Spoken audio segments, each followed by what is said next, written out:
ব্রিটিশের দরবার থেকে চাকরি ছিনিয়ে এনে দিয়েছিল এদেরকে। তাহলে তারে কোটি কোটি কোটি কোটি কোটি কোটিবার বাবা বললেও কি তার ঋণ শোধ হয়?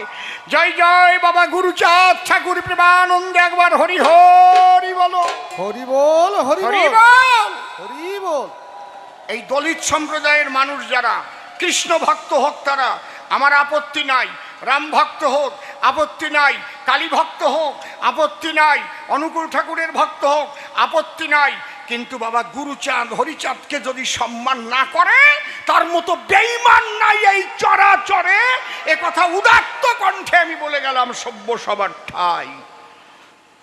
শোনেন, বাংলা ভাষার মধ্যে তিনটে শব্দ আছে, কৃতজ্ঞ, অকৃতজ্ঞ আর কৃতঘ্ন। কৃতঘ্ন, কৃতজ্ঞ কাহাকে বলে?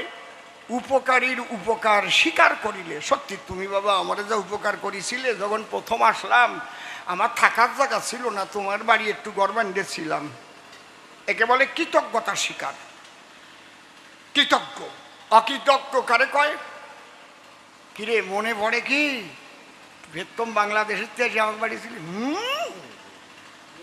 তুমি আর জায়গা দিছিলে, তুমি তো আমার খাটায় মারছিলে আরো, বুঝতে পেরেছো?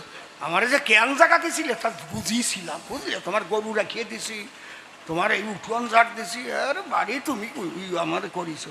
এর কয় অকৃতজ্ঞ।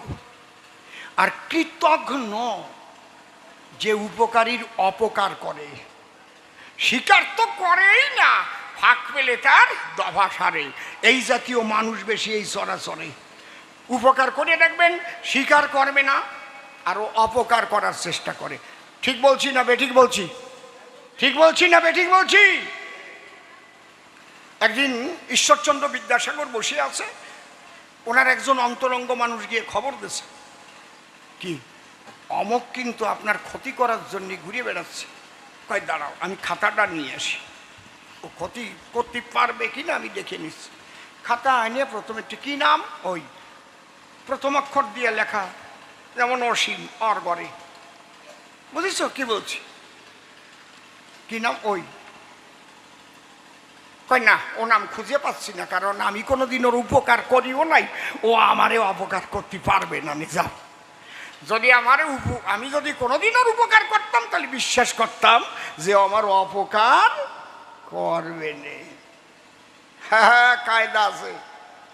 তাহলে বাবা গুরুচাঁদ ঠাকুরকে কেন বাবা বলি? দাঁড়াই বললাম সভাতলি পতিতের ভগবানে কেন বলা হয়? আমি সূক্ষ্মাকারে ব্যাখ্যা করে দিলাম পরিচয়। এইবার হরিচাঁদ